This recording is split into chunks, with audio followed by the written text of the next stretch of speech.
Greetings to you all. I am Dr. Anveshni Dumala, working as an assistant professor in the Department of Information Technology in Vignan's Nirula Institute of Technology and Science for Women.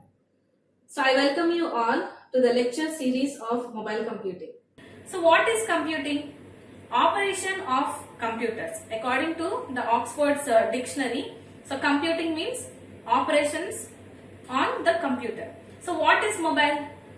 Mobility means that something or someone can move or to be moved easily and quickly from one place to the other place. So users with portable computers still have network connections while they move. So mobile computing is used to describe the technologies that enable the people to access network services from anywhere and at any time. So enabling technologies for mobile computing. So hardware and software infrastructures that support the wireless connection, which includes network access points, mobile communication server switches, and cellular transmitters and receivers. So what is meant by user mobility? In order to provide the mobile computing possible, in order to make the mobile communications, so we need two things, that is user mobility and device portability. So users mobility is users communicate wirelessly at any time from anywhere with anyone. So device portability means devices can be connected anytime, anywhere to any type of network. So next we will see mobile and wireless devices. So we have different types of devices. It could be pager, so in which you can receive only, okay, you cannot transmit the data, you can receive the data. It has a tiny display and it is used for a very simple text messages. Next comes the mobile phone. So we use this device both for voice and data. It has a simple graphical displays when compared to the pager. Next one is personal digital assistant. So it is used for graphical displays. So it is also used for graphical character recognition, and it is also used for a simple World Wide Web, that is simplified WWW.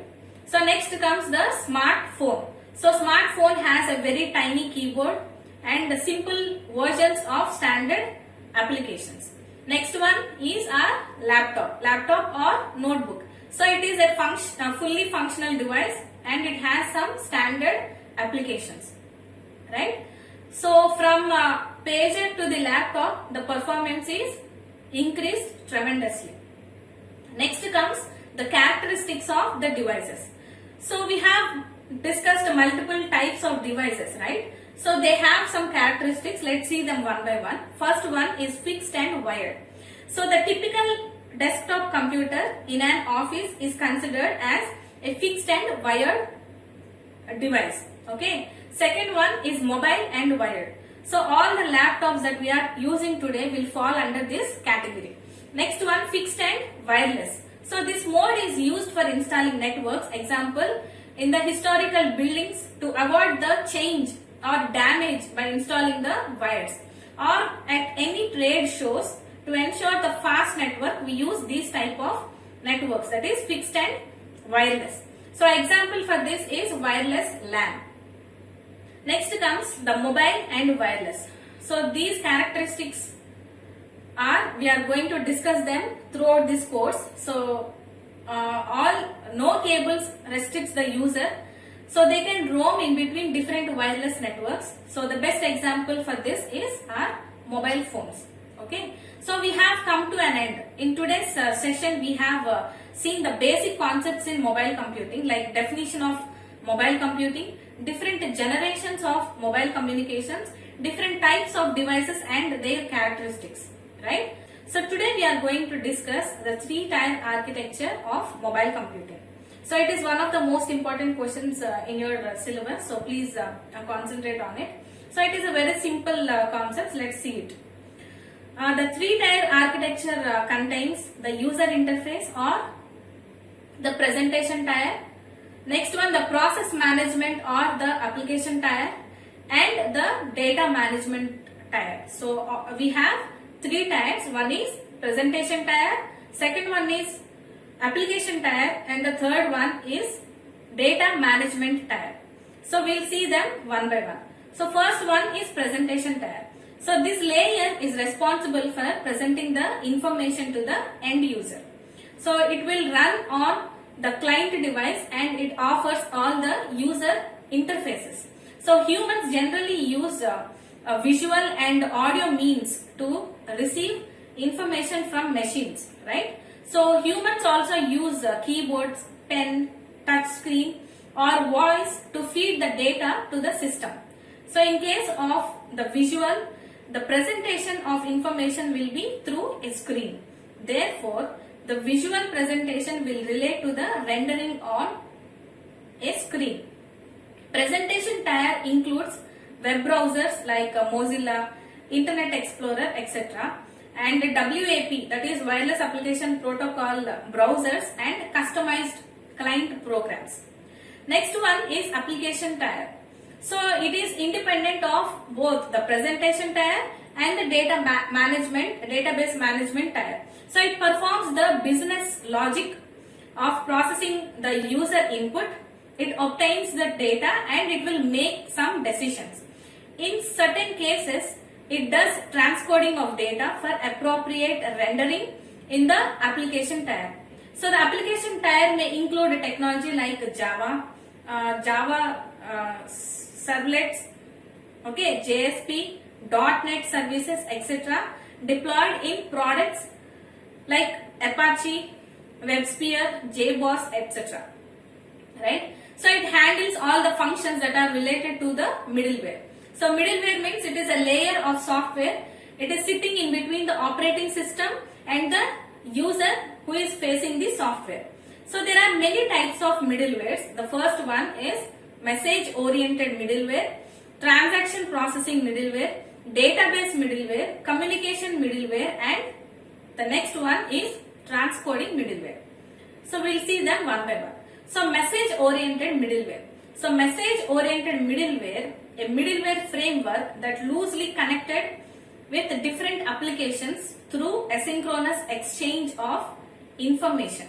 So message oriented middleware provides a message queue between any two interoperating application if the destination process is out of service or busy.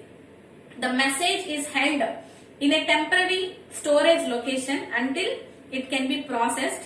So message oriented middleware is generally asynchronous.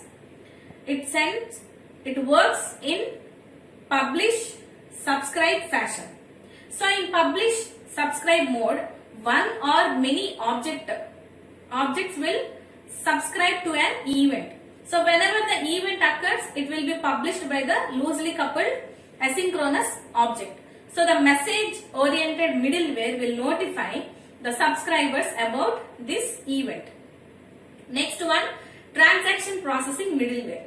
So transaction processing middleware provides tools and environment for developing transaction based distributed application. So an ideal transaction processing system will be able to input data into the system at a point of information, and the output of the system is delivered at the point of information sync. Okay. So the ideal transaction processing system will be able to input the data into the system at the point of information source, and at the output of the system is delivered at the point of information sync. Okay. So transaction processing systems are generally capable of providing services to thousands of clients in a distributed client server environment. So any number of clients can be connected to one single server. Okay, in an ideal transaction processing system, the device for input and output can potentially be different. So the transaction processing middleware maps numerous client requests through application service routines to different application tasks. Transaction processing middleware includes numerous management features such as restarting failed processes, load balancing, and ensuring consistency of distributed data. Right? So transaction processing middleware is independent of the database architecture. Transaction processing middleware optimizes the use of resources by multiplexing many client functions onto much smaller set of applications service routines. So this helps in reducing the response time processing. Middleware provides a highly active system that includes services for delivery, order processing. Okay. Next we will see communication middleware. So communication middleware is used to connect one application to another through some communication middleware, like connecting one application through telnet. So telnet means telephony network protocol. Right? These types of middleware are quite useful in the telecommunication world. So the mediation server automates the telnet protocol to communicate with these nodes in the network. Next comes the distributed object and components. So the distributed object and components is an example of distributed objects and components is common object request broker architecture, that is CORBA. So it is an open distributed object computing infrastructure that has been standardized by the OMG, that is Object Management Group, which simplifies many common network programming tasks used in the net-centric application environment.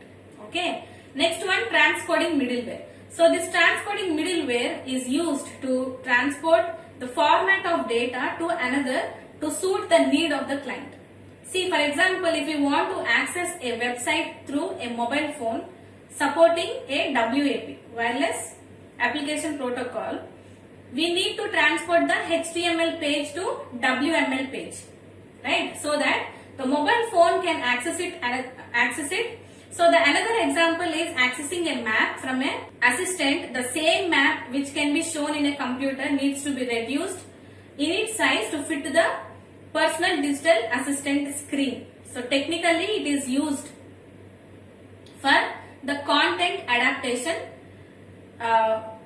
depending upon the size of the device. Okay. So the device content adaptation is also required to meet the network bandwidth needs. So in making some video clips need to be dropped. So in order to stream the video clips we need to drop because of low bandwidth.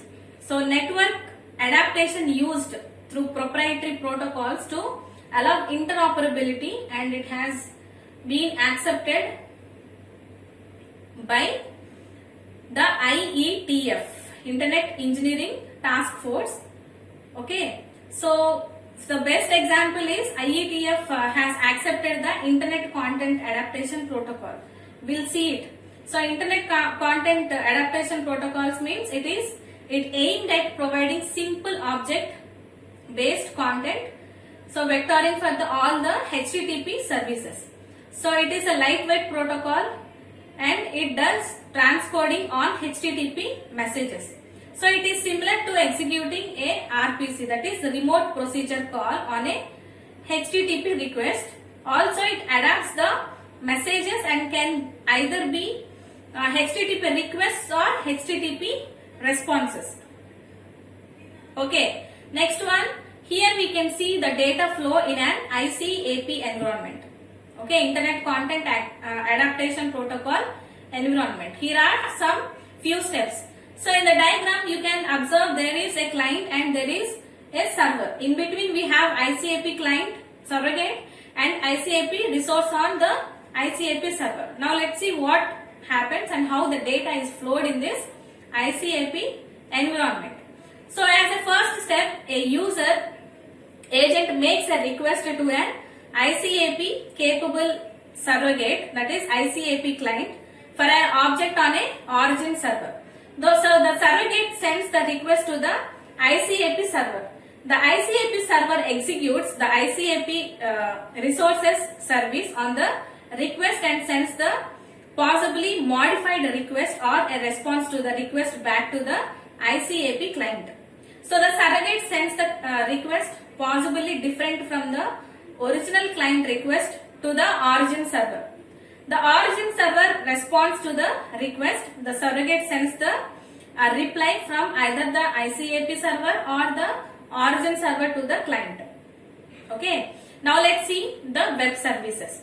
So web services provide a standard means of communication and information exchange, different software applications running on a variety of platforms or a framework. So web service is a software system identified by a URI, that is Uniform Resource Identifier, whose public interfaces and binding are defined by XML, Extensible Markup Language. Okay. So web service technologies are capable of exchanging the messages. It describes web services, publishing and discovering web service descriptions. Okay. So finally we are going to see the third tier, that is database tier. So the data tier used to store data needed by the application and acts as a repository for both temporary and permanent data. So the data can be stored in any form of data store or database that can be highly sophisticated relational database, legacy hierarchical database, or even a simple text file. Okay. The data that can be stored in XML format for interoperability with other systems and data sources. So database middleware runs between the application program and the database. So database middleware allows the business logic to be independent and transparent of the database technology and the database vendor. Okay. So the database middlewares are sometimes called database connector, for example ODBC and JDBC. Okay. So using this middleware, the application will be able to access data from any data source. So data sources can be text files, flat files, spreadsheets, relational database, index hierarchical, XML databases from any type of vendor like Oracle, Sybase, SQL, etc. So this is about the architecture of mobile computing. So in this lecture we have seen different tiers and the middlewares that are used in this mobile computing architecture. So that's all for today. In the next class we will see applications and limitations of mobile computing. So see you in the next lecture. Thank you.